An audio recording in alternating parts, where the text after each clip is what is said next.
au moins 7 ans de présence sur le territoire français au lieu de 3 ans comme avant. Désormais, les sans-papiers devront attendre plus longtemps pour pouvoir se régulariser, que ce soit par le travail ou encore par la vie privée et familiale. Voici l'un des grands changements que va apporter la circulaire du ministre de l'Intérieur Bruno Retailleau en France en 2025. On en parle tout de suite dans cette vidéo.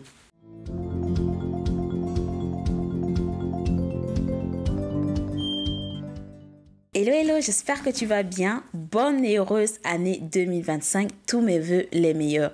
Alors, c'est la première vidéo de l'année et aujourd'hui, on va parler un peu des changements qu'il y a en France, notamment dans tout ce qui concerne la régularisation administrative. Alors, que dit la circulaire de Bruno Retailleau exactement?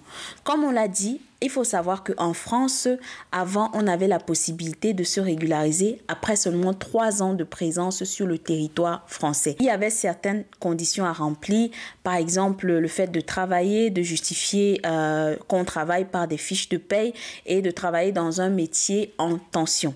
D'accord? Donc la circulaire de Bruno Retailleau, du ministre français Bruno Retailleau, est venue donc apporter un changement et désormais, on devra justifier de 7 ans au moins de présence sur le territoire français. Ça, c'est la première chose, d'accord? Je marque une pause pour citer un peu les propos du ministre. Donc, il dit ceci, je cite, « L'AES, admission exceptionnelle au séjour, n'est pas la voie normale d'immigration et d'accès au séjour. Visant des étrangers en situation irrégulière, elle doit demeurer une voie exceptionnelle. » Alors l'AES, pour ceux qui ne le savent pas, comme son nom l'indique, c'est une admission exceptionnelle au séjour, contrairement à l'admission de plein droit. Ok? Donc l'AES concerne les personnes qui sont déjà en situation irrégulière. Même si vous avez eu un titre de séjour avant, à partir du moment où on vous a retiré votre titre de séjour, à partir du moment où vous avez reçu par exemple une OQTF et que vous vous retrouvez sans titre de séjour, donc sans papier, vous êtes donc concerné par ce qu'on appelle l'AES. Et quand vous êtes dans la catégorie de l'AES, le ministre est en train de dire que ça relève d'une exception, comme son nom l'indique, et donc ça voudrait dire en d'autres termes qu'on n'est pas obligé de vous régulariser. L'un des objectifs de l'AES, c'était justement de pouvoir analyser au cas par cas les situations de chacun et de pouvoir décider si il y a régularisation ou pas. Alors, la circulaire du ministre Bruno Retailleau est axée sur 3 points, d'accord, qu'on va voir ensemble maintenant. Le premier point, comme on l'a dit, c'est qu'au lieu de 3 ans de présence sur le territoire français, ça sera désormais 7 ans de présence sur le territoire français. Le deuxième point, c'est la maîtrise de la langue française.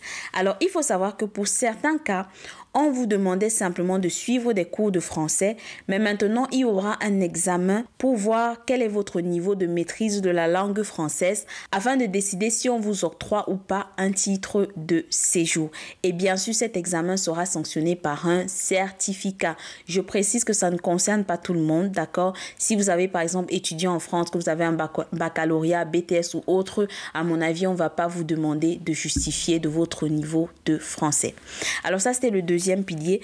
Le troisième point donc, c'est que il faudra signer le contrat d'engagement à respecter les principes de la République et à l'envoyer avec son dossier. J'ai déjà fait une vidéo sur le sujet, je la mettrai en barre de description. Sans ce contrat d'engagement à respecter les principes de la République dans votre dossier de demande de titre de séjour ne sera simplement pas examiné. Alors, je cite encore une fois les propos du ministre français concernant ce contrat-là. Il dit ceci, l'AES, donc l'admission exceptionnelle au séjour, la régularisation administrative d'un étranger, ne peut intervenir qu'en l'absence de menace à l'ordre public. Ça voudrait dire que si vous avez signé ce contrat d'engagement et qu'on se rend compte que vous ne respectez pas, les amis, il peut y avoir un refus de titre de séjour, simplement. Alors maintenant, on va voir le mot de la fin du ministre. Ce qu'il a dit, c'est que ça doit rester exceptionnel, d'accord? L'AES doit rester exceptionnel. Il n'y a pas de droit automatique et général à la régularisation. Ça veut dire qu'il n'y a pas de prime à la fraude. En gros, ça veut dire qu'on ne va pas vous récompenser en fait par un titre de séjour si vous êtes sans papier en France, parce que le fait d'être sans papier en lui-même est considéré comme une fraude.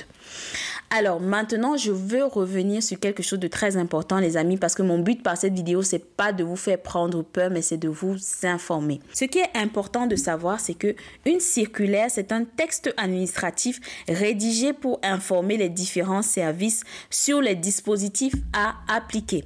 Ça veut dire concrètement que la circulaire, c'est comme une forme de recommandation que le ministre envoie aux préfectures. Mais il ne faut pas oublier que la loi est au-dessus de la circulaire. Je prends l'exemple. Imaginons vous avez 5 ans de présence sur le territoire français, vous êtes marié avec un Français, vous avez des enfants français. OK? Alors, clairement, là, on voit tout de suite qu'il y a un des droits fondamentaux qui est le droit à la vie privée et familiale, d'accord, qui ressort clairement. Quand vous allez en préfecture pour demander un titre de séjour, on ne saurait ne pas prendre en considération ce droit-là. Normalement, on devrait tenir compte de cela. Maintenant, si on ne tient pas compte de cela, c'est là où les avocats interviennent, ok? Les avocats sont là justement pour faire valoir vos droits. Donc, franchement, les amis, que vous ayez les papiers ou pas, si vous êtes en France et que vous souhaitez demander un titre de séjour, n'hésitez pas à vous diriger vers un avocat spécialiste du droit des étrangers. Parce que j'avoue que dans toute cette histoire, finalement, on est un peu mélangé et ce sont donc les avocats qui connaissent la loi, qui connaissent nos droits et qui sont à mesure de les faire valoir. D'accord? Donc, voilà ce que je voulais partager avec vous dans cette vidéo, les amis. J'espère qu'elle vous aura été utile. N'hésitez pas à me dire en commentaire si vous avez des ajouts, des compléments d'information. Vraiment, on est ici pour partager, pour apprendre ensemble. Donc, n'hésitez pas. Si c'est la première fois que vous découvrez cette chaîne, bienvenue. Mon nom, c'est Alcini Difo et ici, on parle des défis de l'immigration. N'hésitez pas à vous abonner, liker, partager. Et moi, je vous dis à très bientôt avec une nouvelle vidéo.